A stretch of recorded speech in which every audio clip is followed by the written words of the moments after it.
Okay, welcome. What's up, everyone? I want to do a couple introductions here to get us started before we dive into the beauty of partner success models. My name is Kevin Linehan. Um, my background, I've been in SaaS partnerships for the last 12 or so years. I started uh, in partnerships when I joined HubSpot back in 2011. I was there for about 9 years, where I had the pleasure of working with this gentleman here next to me, whom you'll hear in a moment. I left HubSpot in 2019 to go join Rift and work with Jared Fuller, who everyone here obviously knows. And then after Drift, I went over to impact.com and started to explore the world of performance partnerships. Um, I'm really excited to be here with all of you today, and hopefully we can shed a few nuggets of wisdom. But I'm joined by Al Biedrzycki. Al, why don't you introduce yourself? Cool. Thanks so much, Kevin. Great to see everybody here today. My track record actually very much the same in terms of longevity and touch points. I started HubSpot as well back in 2011. Was there just a little over 9 years. Most of my time was spent on the marketing side and the partnership side, building first the channel reseller program, which is now called HubSpot Solution Partner Program, and then after that, the app partner program. It was called HubSpot Connect at one point with strategic integrations, and then we evolved it to include developers to build extensible apps on top of HubSpot. So I shifted gears a little bit at HubSpot to work in scale that program side of things. In 2020, shifted over to Airtable. Some folks may be familiar with that. It's a low-code, no-code app building platform where I led ecosystem marketing, and then most recently partner program lead. So really excited to be here today to talk about maturity models and partner programs, and to share some wisdom and to get some feedback and conversations going around it. So thanks again. Cool. Thank you, Al. Like I said, excited to be here with you. I wouldn't call myself an expert per se, but I hope this will serve as a productive conversation to share with all of you sort of the things that I feel like I've done right, that Al has done right along the way, and certainly the things that we've done wrong, and the mistakes that we've made. The learning is in the struggle, as Jared liked to say to me during our time at Drift. I thought we could start off just sort of an informal poll in the chat pane. It would be really helpful as we think about partner success models to understand, where you all are coming from. Are you focused on tech and ISV partnerships, like Al has talked a lot about in his background? Are you focused on services and solutions partnerships, or are you doing both? It'd be great to understand where everyone's coming from, so that we can tailor the conversation to those of you where you're spending your time. So just reply in the chat if anybody if anybody's here to share with us where you're spending your time. Agency, okay, both. Service only, okay. So I guess 2 points for agency, 1 for tech. Oh, there's a tech, okay. Solution, service, both. Okay. Got a good mix. Mix here. Okay. Good. Al, I think brings a better perspective than I do onto tech partnerships, but we'll definitely sort of share both of our points of view on what drives success in both of those partner types. I think probably a good place to start then is, why are success models important? I know Jared kicked us off a few minutes ago, but I think it's really worth diving in and starting the conversation around, why do we even need to think about partner success models, maturity models, and sort of how those efforts, because it is a big effort, how do they fit into the broader goals of a partnership program or a partnership team within the organization? So Al, I'll kick it over to you to start us off, man. What's your perspective? What's your point of view on why these even need to exist? Yeah, I mean, I think first it sets up accountability. Having a means in place to be able to measure, track, and sort of advocate for the fact that you're on track to success is important for any program, and especially partners in this regard. If I were to kind of like reflect a little bit upon like the tech partner side of things and how we kind of held ourselves accountable to drive success, you're constantly looking for investment, for ways for teams to help support you, because partners, they're a layer around an organization in a lot of ways, and are mostly contingent on how the core business functions are operating. Partners are an extension of that. So being able to have a success model, make sure that you are one, holding your team and the programs accountable to their success, and two, so you can kind of pull it back, how you're performing, to the teams that need to advocate for you and the leaders that need to support you along the way. So it's a system to measure that, and to ensure that everybody is held accountable to that success. Yeah, thanks, man. I think what I would add, and it's really simple, but it's one of those moments when you're asked by an executive, like, how many partners do we have, right? Whether you're asked that question as a leader or you're asked that question as an individual contributor, that's actually a really hard question to answer accurately if you don't have some sort of structure in place to say, this is exactly how many partners we have at this stage, or that we can really count on to drive revenue, or that we're really moving to onboard. And this is sort of the upside in this cohort of partners that we've been really working hard to activate. I think that was a pretty big motivator for us building out our model, our success model at Drift. Was we had a new CRO come into the business, and it was like, how many partners do we have? Well, we have a long tail of solutions partners that runs down the street and around the corner. But realistically, how many of those are actually going to drive revenue for us in the foreseeable future, right? And without some sort of objective and standardized model, you're really relying on sort of the touchy-feely stuff to say, well, we've got a few good ones, but that's not good enough when you have to answer the questions that executives are asking. So that's oftentimes just I recall those moments vividly when I was asked those questions and frankly struggled to answer without some sort of model like this. Yeah, and just to piggyback on that real quick too, I think like just even right now too, with just the weird uncertainty in the macroeconomic world that's going on, it's more important than ever to be able to like just distill down like the success and impact of whatever you're working on to whoever's going to ask you some of those questions, and scrutinize it a little bit deeper. So I mean, it's always important to have it, regardless of how outside factors are influencing whatever is going on. But I think now it speaks to the importance of having a clear point of view on what shows partner success at an organization, and how you can easily convey that to leadership or whoever might ask when those questions arise. Cool.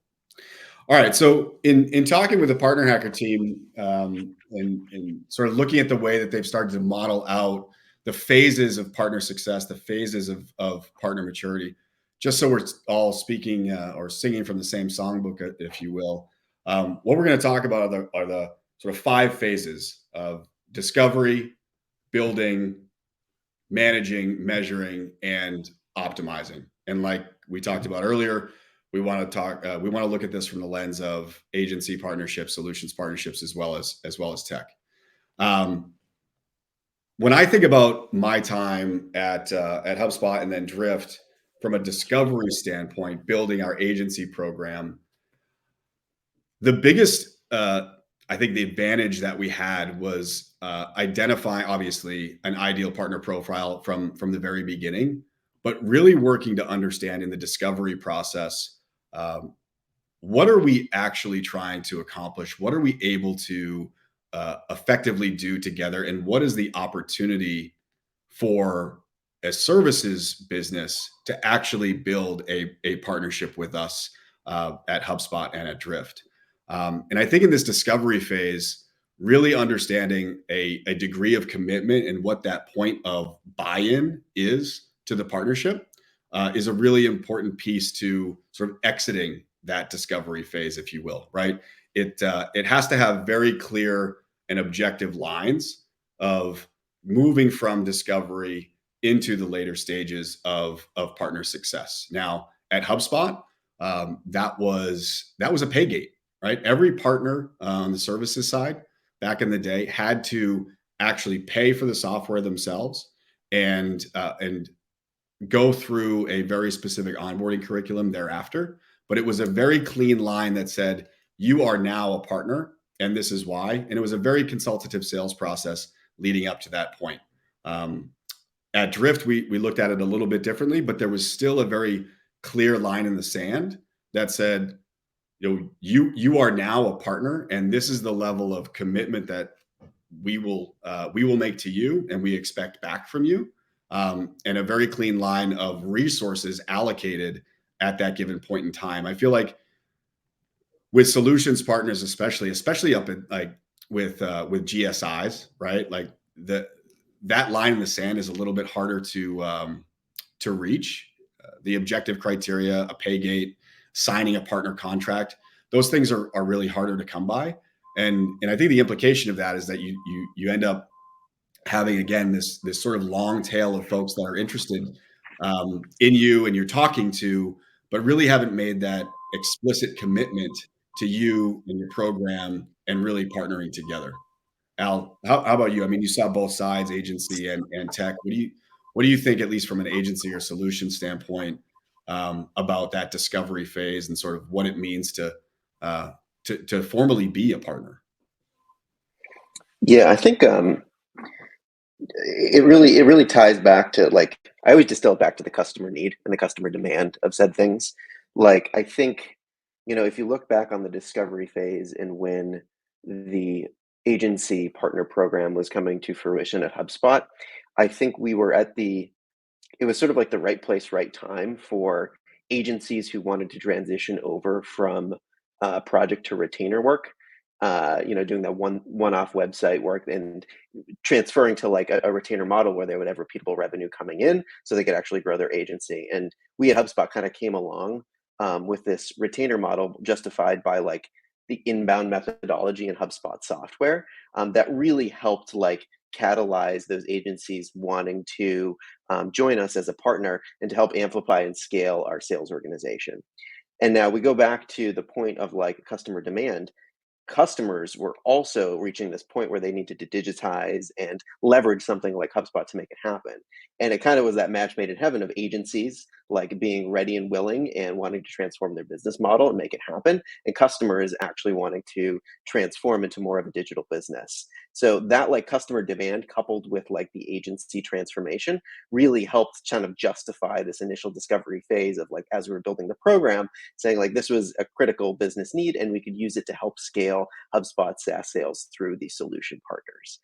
So that kind of is like the way I kind of look at it. It's just like right place, right time with customer demand and agencies trying to transform. The same thing could be said a little bit on the tech partner side too. For folks not like very close with HubSpot, like Kevin and I were there for about a decade, we had a couple actual stops and starts with tech partner programs throughout the years until it actually really started to take off in 2015 with HubSpot Connect. And I think one of those things that's critical, at least on the tech partner side in the discovery phase, is seeing if there's actually enough customer demand and actually a big enough pool of customers to justify wanting to have these integrations with other partners, so that there's a mutual beneficial shared customer overlap to make an integration partnership work for both sides of the equation. I think early on when we started to try to do this, it actually didn't stick very well because there weren't a lot of customers on our side. And I think we maybe had like maybe 10,000 or less customers back then when it first started to justify these companies want to build around HubSpot, because there just wasn't enough demand between both sides of the equation. But once again, when we started up in 2015, we kind of did a rediscovery aspect of like, what does the demand look like here? We launched HubSpot Connect because we understood there were about 20 strategic integrations with like SurveyMonkey, Wistia, Eventbrite, where there's significant customer overlap. And we did our due diligence to understand that. So when we rolled it out, we got some really great installs from the customer base because we understood that demand early on. So going to like, what's the exit criteria for this discovery phase and thinking about it, it's to just really like quantify demand on the tech partner side And on the agency solution partner side, are there customers that want like to be resold, and are there services that you can offer them? Are there customers who want to integrate into that tech stack and actually get value out of it? And if you can quantify and justify it, that is a critical thing that you need to understand before you even start moving to the building phase. Like, does that want actually exist? So I try to touch upon both sides there of both partner type. No, that was great, Al. I think, before we go into sort of the building phase, maybe let's pause for a moment and focus in on that concept of exit criteria, right, for these phases. I have a pretty strong opinion about how exit criteria needs to be defined. But I'll ask you first, as you talk about what is that exit criteria to move from one stage to the next, how do you think about what that criteria should look like? Yeah, so like if we look at the two first stages of like discovery process and then the actual building process, I think the exit criteria for moving from the discovery to the building phase is like, what do you need to figure out from the MVP standpoint before you start building, right? Like, what are the key things that need to be in place before you say, okay, we're going to sit down, we're actually going to start doing this thing. So a number of things come to mind, and I'll just touch upon the tech partner side at least, to make sure that you do your due diligence on the discovery side. I think the first one is like going back to my first point, like defining that demand and quantifying it. You want to make sure that you're not just building a bunch of like solutions looking for problems. You want to validate that, there are customers that, are requesting integrating into XYZ, service. And there actually is a legitimate like use case there to actually make it happen, before, you say like, hey, this one customer wants it, so I think we need to build an integration partner program. So it's like, one, it's quantifying that demand and making sure it's a reasonable amount. I don't have like a magic equation to say like, hey, you say like you have this many customers and then you're good to go. But I think you can, you look at a number of factors like, what's the size of your customer base? How many of them are requesting an integration with this? What's the ARR of those customers? Is it like, or higher paying customer? Like, you could start to look at some of those levers to paint a really good picture for the investment based on the demand. The second one, at least on the tech partner side too, is just the product extensibility, right? Like, you need to have APIs so people can actually build on top of it. They should be public at the very least, maybe in beta, just so people can have access to them and either build or you can build on your side. But you need to make the product extensible in order for you to actually start building a program to support it, right? So like, there's the product side, there's the demand side. And then I think like, at least from the planning side, you want to think about, putting together maybe a 12 to 18 month like plan on how you would start building this, including like timelines, what's headcount going to look like, and most importantly, like, what's the bottom line business impact that is going to be expected from scaling something to that point over the next 12 to 18 months. At HubSpot, on the tech partner side, we looked at retention of customers and upgrades of customers who are integrated. And we use that as a guiding principle. I think we found customers who had 3 or more integrations retained at like a 20% higher rate than those that didn't. So that was really compelling data for us to, justify investment. And it gave us a line in the sand to say, hey, like, as we are starting to roll this thing out, let's figure out customers who have 0, 1, or 2 integrations and figure out how we can market to them to move them over that hump and hopefully get more customers, retaining and potentially upgrading as a result of integrating with other SaaS platforms. So that was sort of like our bottom line, at least North Star guiding business metric to justify investment. And it was what our whole business plan of the next 12 to 18 months actually spurred upon. So. Okay, cool. I think, to take it maybe from a more simplified stance, as I think about exit criteria, especially for solutions partners, right? Like, quantifying that is a little bit harder as you're going after agency partners, solutions partners.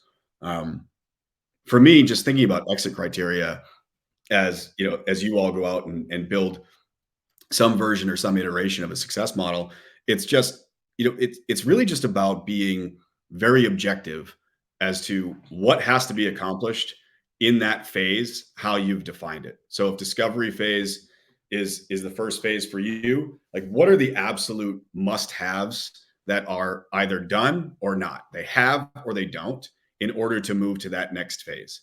And that way, it's really easy to sort of coach your team or hold yourself accountable to the actions or the plays that you need to run in order to get a partner from one point to the next, right? So if one of those things is a clear delegation of responsibility or a mutual action plan, whatever's in that mutual action plan is going to change from company A, B, C, D in terms of all of you building programs.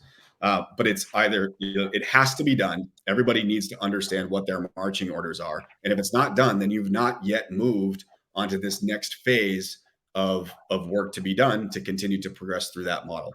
I saw a lot of feedback on the community sourced maturity model that we've all sort of been looking at and working on.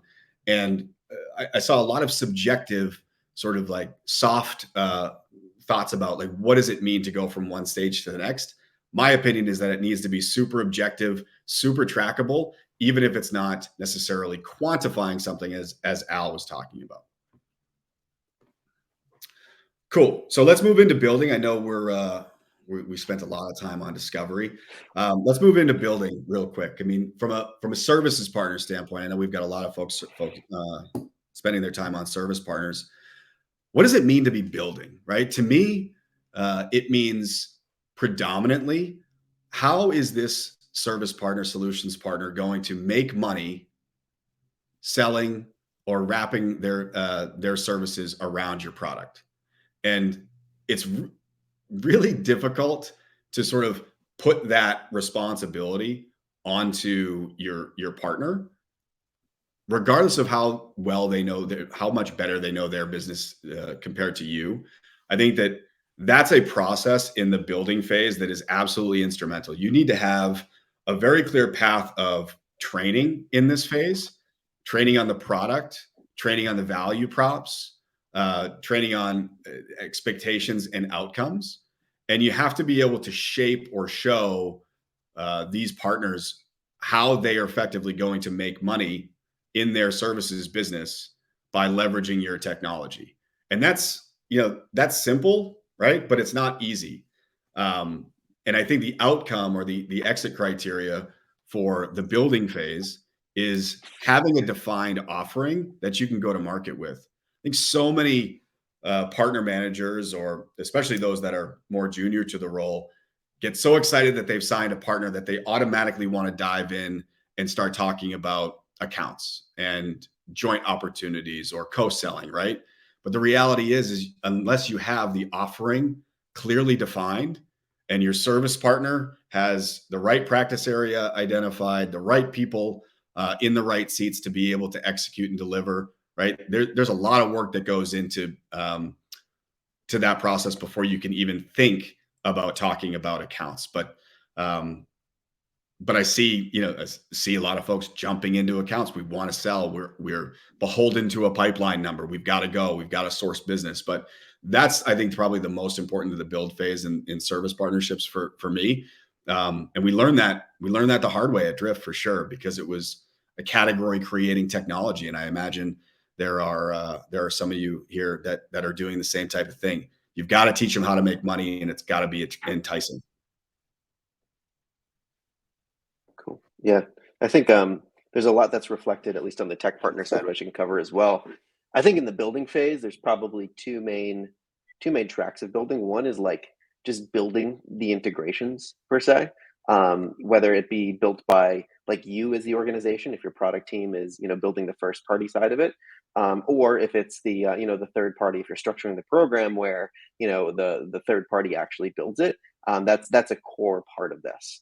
In the discovery phase, which we talked about before, like the clear exit criteria is having like the APIs opened and the documentation behind it so that actually people can build on top of it. And then the building phase is, obviously actioning that.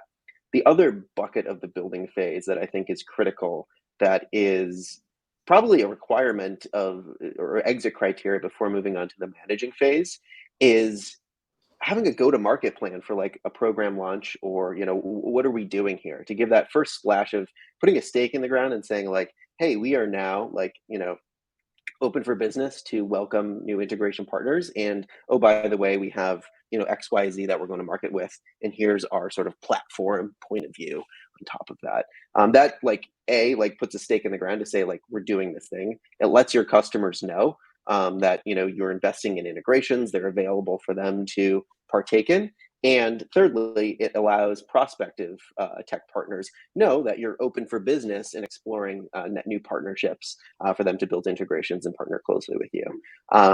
Part of that too requires some light programming, which could be considered in the building phase as well. Building out program benefits and requirements for joining, and having some agreement and loose criteria for becoming a partner in the ecosystem. But I really would gravitate this phase around like just building the offerings, and the equivalent here is the integration as the offering, and building some sort of like go-to-market plan to actually let audiences know that this thing exists and that you're investing in it. Cool. Al, we've got a question from John in the chat.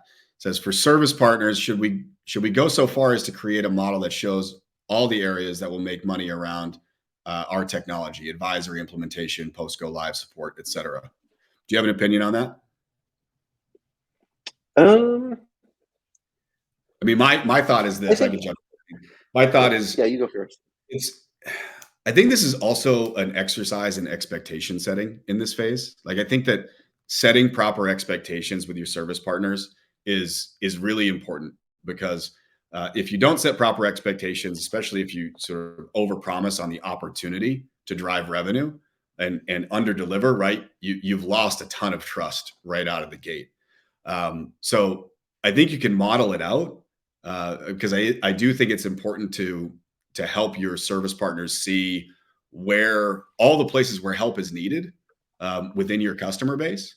But it's another thing entirely whether you can help them deliver on that or gain the opportunities to capitalize on those services. So I think modeling it out and exposing maybe some of the gaps or even weaknesses, taking sort of a humble view or approach to sort of explaining the scenario to partners is important.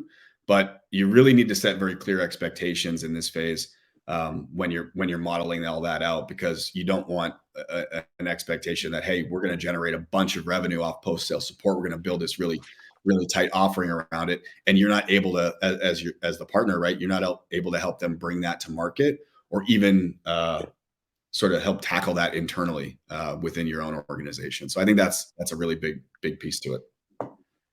Yeah. I have two thoughts to add to that. I think the first one, like, it's really helpful when you're kind of building, these areas or these offerings around the technology. So like where areas that can make money, to model it after the way that your core teams do it to begin with.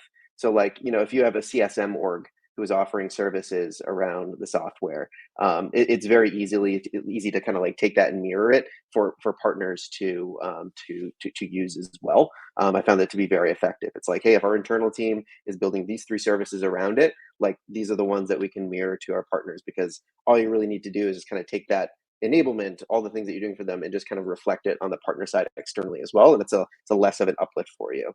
The second thing I would add to that is, in partner world, I always err on the side of like starting as simple as physically possible. It's so easy to want to do like all of the things, and then it's very hard to like pull all the things back in the bag once like things get super complex. I'll give you an example of that where we fell short a little bit on the tech partner side at HubSpot. We got like really overzealous when we launched the first like iteration of the Connect Partner program with all the benefits. We didn't create them to scale. We did like guest blogging and like social media posts, and we grew the program really fast, which is great, but the benefits just couldn't keep up with it. So before we knew it, we had 100 partners who all wanted like a monthly blog post, and that just was not going to foot with the way our internal team was operating. So I always kind of err on the side of like, A, go as simple and as impactful as possible, and B, like think a couple clicks ahead and solve for scale as best you can. Be like, hey, is this going to scale in 12 months if we have like, 100 different partners, 200 different partners? And really ask those critical questions early on so you don't paint yourself into a corner. All right. So I know we're running up on time on our session, but I think the folks behind us are going to be talking a bit about the managing phase. But let's talk for the time that we have left, Al, on measuring, because you said to me before we jumped in here, measuring is it's the entire journey, right? You're measuring at every phase. So how do you distinguish, or at least think about measuring at each one of these phases and the measuring phase, how we're defining it in this maturity model. Yeah, so I kind of look at, so if we look at each phase, discovery, building, managing, measuring, and optimizing, I kind of see measuring as sort of like a horizontal like phase kind of across it all the way, as you were alluding to.